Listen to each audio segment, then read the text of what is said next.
Well, let's just not bother going to Cardiff ever again, shall we? Dan says, at what point do us fans stage a mini protest and don't sell out an away game?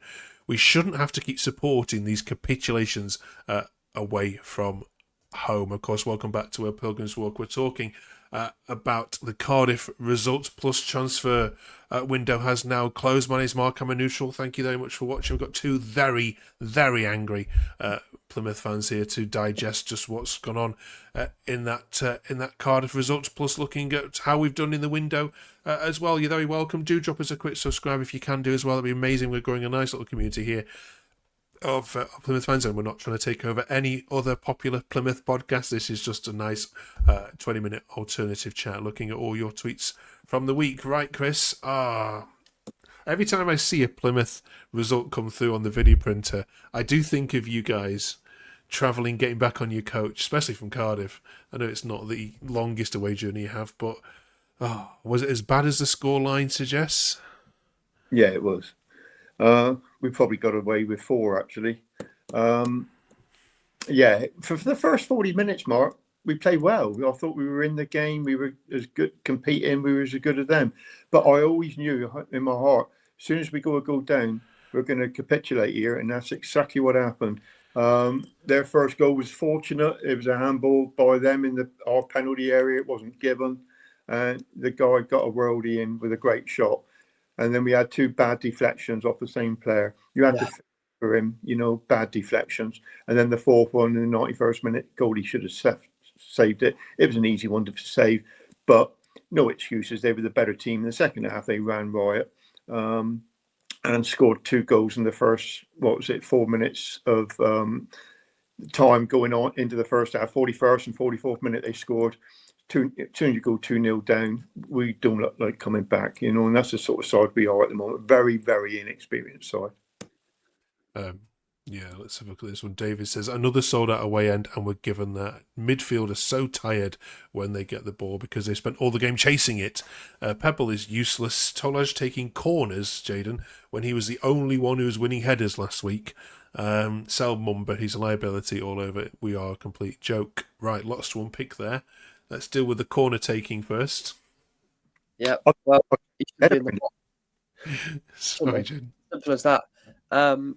Yeah, why is a striker taking a corner? I don't know. It should be a fullback or one of your creative players, but we don't really have any. Probably Benarouz, but I think he had a poor game of corners in the cup, I think, where he didn't look good at all. And then we've learned after the game that Amishi's out till the new year as well. So we've signed. Who have we signed? We signed Middlesbrough under-21 player. So there you go. Lorne McCabe, plenty of experience. 19-year-old. Shame on the boy. We need a midfielder. We need Tom Cleverly said we need it, and we get him in. Yeah. So where's this top 6 budget going then, Chris? Because from the outsider, it appears to be spent on either very average players or unproven players that are cheap. Yeah, you're dead right, Mark, in both circumstances. Unfortunately, we do have a massive academy thing going on in Plymouth at the moment called Folston Park, and we seem to be putting all our eggs into that basket and not the first team. Simon Hallett, the chairman, did say at a fans forum back in beginning of August that we would have a top 6 budget. That's clearly not happened. We haven't spent top 6 money. We haven't got the quality in depth in players that we've got. I would say that Tulai, who we just signed from Port Vale, he's one of the best players at the moment. And like you said earlier, sorry for interrupting, Jaden, when you said about the corners. I mean, I just could not get my head around the second half, and I saw that guy taking corners. I'm thinking, what's he meant to do? Take the corner and run in and try to head it himself? I mean, let's have a guy who's like Ballymumba, 3'6". Let's have him taking the corners. Not expecting him to head the ball. Let's have our centre forward in there. But some of the decisions that we're making at the moment is absolutely really strange. I feel for Tom Cleverly, and he comes out and says the right thing, but he's not doing the right thing, And is he not getting the back in between the board and our recruitment? I don't know, but our recruitment is really poor. Yeah, there's lots of calls, Jaden, for some sort of action from the fans now to take place. I mean, this is another one. Andrew says, "Hall it out, please. Get the out of our club. Take all the other useless people with you. It's time. Think it's time we started to get seriously vocal at games now. Enough is enough." And I mean, we talked about the fan base being on the edge before this, but yeah. Do you feel like something's going to turn if results continue like this? The home games are already getting very edgy, especially the sort of, the night games where you've got all the people who always go in the stadium. Yeah, it's just we're not in a good place. We are a relegation side. Like, we are fighting to stay in this league this season with the players we've got. How many loans have we signed? 2. Is it 2, Yeah. Chris? Yeah. Well, yeah, we've signed 2, and apparently I'll add it on good source that we signed Owen Dale as another loan. Yeah, I think. But that's not come out in concrete that it's happened. But I was told he was signing. He was at the stadium earlier. Sorry? He was at the stadium earlier. Right, we signed Owen Dale as a replacement for Xavier Amici. So it's not an additional player; it's one that's taken over, one that's out for New Year. And we've signed the young lad, Lord McCabe from Middlesbrough. I really hope it does well for him. But I keep getting the feeling that it's very, very similar circumstances to the fact that he was in England under 20 international. He can't play this Saturday because he's playing on Friday for England. Lovely for him. But it's very similar to when we signed Darko Giabi from Leeds, and everyone had high expectations of him, and we all know how that went. You could write on a postage stamp how many good games he had for us, and I do feel we're going down that same route with Lord McCabe. I hope I'm wrong, but we need, as Tom said, we need experience. We've gone out and got a guy who's not had 3 games for Middlesbrough. He's had 15 minutes. Come on, that's when he's played for them. He's not had full 90 minutes for them. That's not experience. There were some suggestions to what needs to change. Steve says, such as a centre-back, Virdo is not. Benrus is gifted and needs to be in the middle. Hazard needs to be rushed back. And we desperately need an experienced centre-mid. Our set pieces are shocking. Do we actually even have a coach? Lots to unpick there. Do you agree with most of it? I disagree with most of it, I'd say. Okay. Wiradu's been very good at centre-back in a few of the games. Benarus has been very good left-back in some of the games. I think there's a lot of other players. I think the whole team really is just, they're all as bad as each other at the minute. When you're losing 4-0 at Cardiff in League One, that's not down to like a couple of individuals. That's down to the whole team, the manager, the owners. The recruitment hasn't been good enough. Our squad is not good enough to compete in League One, and that's why we're having these heavy defeats to teams such as Cardiff. Yeah, are there any cries of getting on Cleverley's back yet, Chris, at all? Or does people sympathetic to his plight? They're sympathetic to him, Mark. They really understand the scenario he's in. In fact, it wouldn't surprise me if that guy went and walked. Yeah. Because obviously things going on behind the scenes. And what we're clearly lacking on the pitch at the moment, as well as in the boardroom, etc., is a leader. We haven't got a leader. We've just appointed on Saturday our 4th captain of the campaign, and we've only played 6 games. We've had Joe Edwards, we've had Galloway, we've had Paulson, and now we've got Boateng. Yeah, and we haven't got a leader. They're not all talkers. We need an experienced guy in the middle who's going to organise things and play a captain's role. We haven't got one. We haven't got a captain, and it's things out there. It's going to turn toxic very, very soon. That's the downside of it. It. And it happened at Bristol City last season away, and it's going to happen very, very shortly in our away performances as well as our home ones. And once it starts happening at home, it's difficult to get out of it, especially with young players. You don't really want to see young players be blooming, given the grief that they're likely to get. Yeah, okay. It's a big month, isn't it, coming up as well? We've got Stockport, obviously, this weekend, then trip to Luton, and then Peterborough, Jayden. is the next home game after that. Now that is going to be a massive game, isn't it?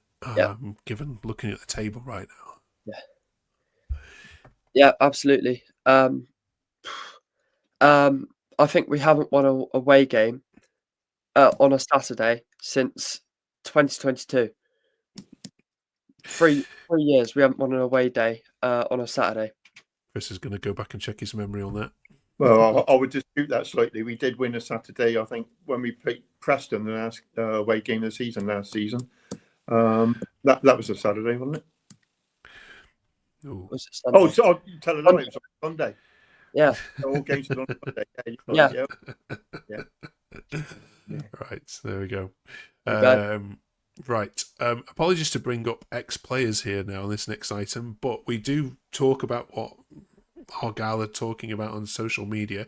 It may or may not have escaped your attention that over in Bristol at the moment, they are raving about one, Adam Rundle, who has been by far the player of their season so far. It's triggered, Chris, some fans, Plymouth fans, to say, yeah, but our idiot thought he only got a game because he was homegrown. I miss him. From your point of view, why did he divide the fan base so much? And I mean, we've had an outpouring of Plymouth fans, commenting our post about him, saying, "See, told you. Why our idiot half of the fan base saw him, didn't think he was any good." Where do you sit on it? Well, he was good. That's a fact. I can understand some of their comments. The fact that he was a homegrown lad, and they felt he had preferential treatment. He didn't, and it's one of those where don't wish for everything, because when you go on, you're going to miss him, and we're missing him. We're missing that type of player. We're missing that leadership. We're missing his experience, and he's a young lad, and he was good for us, and he knew what Plymouth was all about regarding the team, the club, and what went on beyond the scene. What a great player he was for us, but he also knew that it was time to leave. And looking back now, you can understand why he did when he did it. It was an opportunity for him to go and play in Championship football, and I can't knock him for that. I mean, at the end of the day, we were looking for top six this season. We're looking at bottom six, I would say. We really are down in amongst it. Anyone who thinks different, so kidding themselves. Okay. I mean, Jen, I don't need to ask you, because we've been talking for nearly 3 years now, and apart from Joe Edwards, Randall's probably the name that's come out of your mouth the most when I've asked you who had a good game.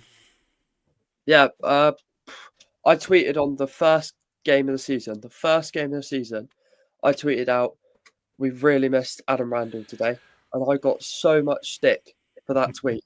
It was I couldn't believe it. Like, I thought everyone would agree with me, to be honest, and I got so much stick, and we've missed him ever since. It was clear. It was clear from when the day we played Bristol City in pre-season that we were going to miss him, and we still haven't signed a replacement. Yeah.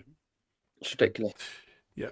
Sorry to make your week even worse than it already is. Let's end it by looking at the third kit, shall we, as well, which was on full display in Cardiff. Probably never going to play in it again, Chris, I'm guessing, after what happened there. I mean, for me, it's just not very Plymouth. Chris, your views? We're missing 3 colours, aren't we? Green, white. I mean, even the badge is neither of those. It's iridescent. Is it what they call it? Iridescent badge. It's a shiny badge. It's a nice ladies' kit, I guess. It's it's not for me. The mums ain't gonna love it when the boys come back from the park playing it, are they? Yeah. Yeah. Jane, are you going to part money with this for this? No. No. Okay. We missed you last week because of the bank holiday weekend. Reese was here and gave his views on the away kit. Just briefly, do you like the away kit, Jane, or not? Yeah, I do. Yeah, I like it. Yeah, I like it. I think we said you both might. Chris, are you a fan? 100%. I think it's a great kit, actually, and it gives a good replica of what's going on in Plymouth regarding a church of ours, Charles Church, which was bombed, and resogram is "We will build again." I don't know what year that's going to happen, but we will become back stronger. Okay, brilliant. Right, of course, we will catch you then back here next week as we look back on the Stockport County game. So join us for that. Of course, the other games have been cancelled. Cardiff and Luton have got theirs, got a week off because they've put forward to the AFL. So there's too many internationals playing in those games. So you're the only one we'll be talking to next week. So And we've got a lovely game to look forward to tomorrow, the Virtue Trophy against Chelsea. Yeah, fantastic. Yeah, right. I don't think I'm going to go. Wonder what the attendance will be for that. Right. Yeah.